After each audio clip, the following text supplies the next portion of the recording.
where we are focusing on some of the macroeconomic imperatives faced by the government as we approach Budget 2012. Now, revenues is one big concern. You saw revenues slipping, or rather slipping in the current financial year.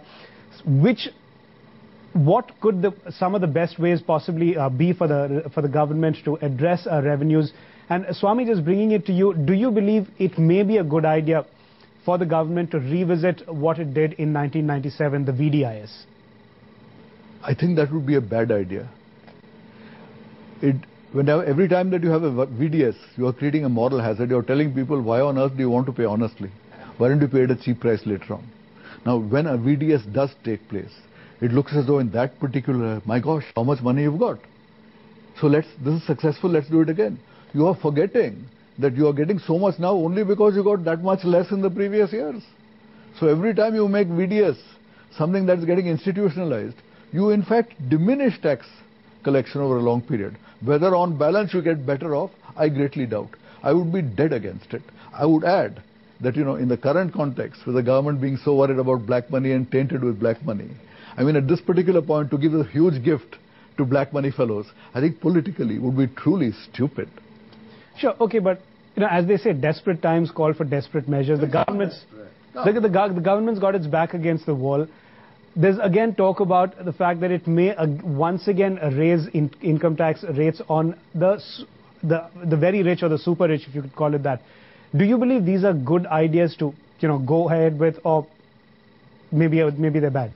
Well, look, the first thing very obviously is to restore excise duty and service tax 2 percentage points up. I mean, that fiscal stimulus, that was 2008. It's 2012, for heaven's sake. I mean, the most obvious thing is to up that, and that gives you a lot of revenue. Everybody has agreed that service tax, right now it's about 8% of total tax revenue, and it's 60% of total GDP. So you have a negative list and you increase that particular take. So there are these other ways.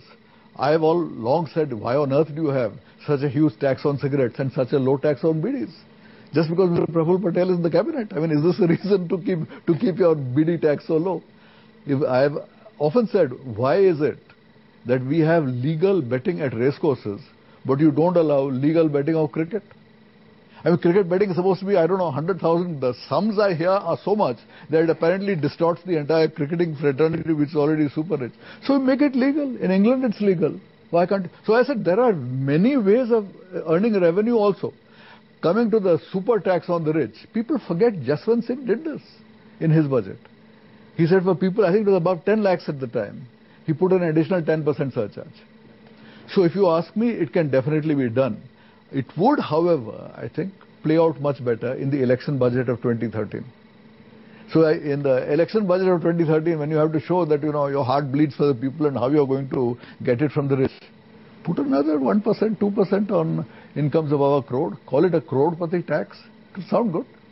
Right. Now, Samiran, on the expenditure side, subsidies have clearly been the biggest bugbear for the government for these past many years.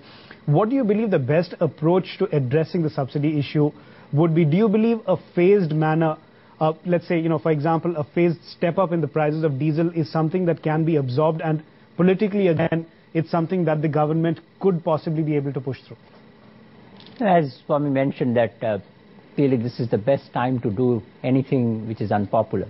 So in that sense, it makes sense to go in for diesel price hike, cooking gas price hike, fertilizer price hike, electricity price hike. The list is pretty long here.